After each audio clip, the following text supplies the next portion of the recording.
This morning, police in Britain have a new tool in their struggle against a wave of young people joining ISIS. Hundreds have answered the call to jihad, including 3 London schoolgirls who say they traveled to Syria in February. A pair of 17-year-olds vanished in March, and 2 other teens were arrested this month. Mark Phillips is at a school in West London where comedy is being used to blunt the lure of extremisms. Mark, good morning. Good morning. Well, I am at a high school in London that was a recent stop on a comedy tour that may have the world's least funny subject matter. As you say, kids running off to join ISIS. And they are trying to use a new weapon here, humor. The challenge is finding a way to compete with the apparent excitement and even the perceived glamour, however delusional, of the Islamist militant groups that some Western Muslims are running away to join. Groups that have learned how to tap into the cultures they recruit from. This is a message to the brothers who stayed behind. But now there may be a response. Make some noise! This.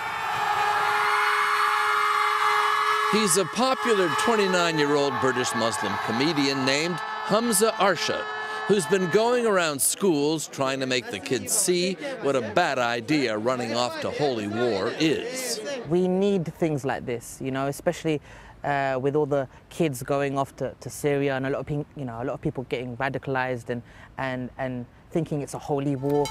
It's an extension of a piece he did in which he finds jihadist material on his cousin's laptop and goes to an extremist meeting.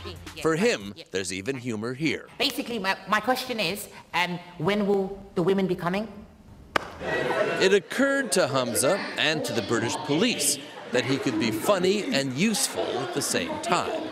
Imagine if that was your best friend, someone that you see every single day, and then the next minute, she just disappears. There's so much going on right now, and I think this was the perfect time for me to do something a bit positive and to just promote that violence is wrong. Hey guys, Ripper Salami here, reporting live on Foxy News. Humza's YouTube channel gets millions of hits. He does a good line in stereotype-piercing wit on both sides of the cultural divide. Violent terrorist Muslim wing attacks a vulnerable and innocent garden share. And there isn't much that's not fair game. Also, the Queen is now being forced by the Muslims to wear the hijab. What Humza can do is what the police have had trouble doing. He can connect with the kids. He's a funny guy, he's young like us, he appeals to us, so he knows how to get his message across. So it's not just someone just standing there and being boring, he like really got it to us. Yelling at us. We can relate to him as well. This is like the male version of the hijab. This is the man job. The trick, though, is to engage the kids, but not to preach. You're dealing with a subject matter that's not funny. Yeah.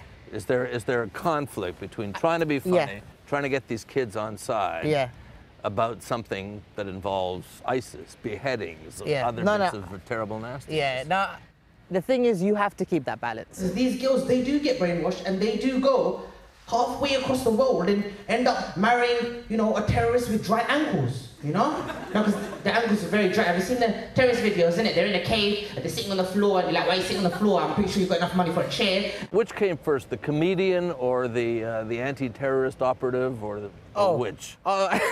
Definitely the comedian. I mean, I actually never thought I would be where I am today, in tackling these type of issues. The big and not very funny question, of course, is does this work? For the mildly curious, perhaps, those just looking at the ideas of radicalization, they say it does get through. But for the hardcore radicalized, even those involved in this program say it'll take more than a few jokes. Nora? True. Mark Phillips in West London, thank you.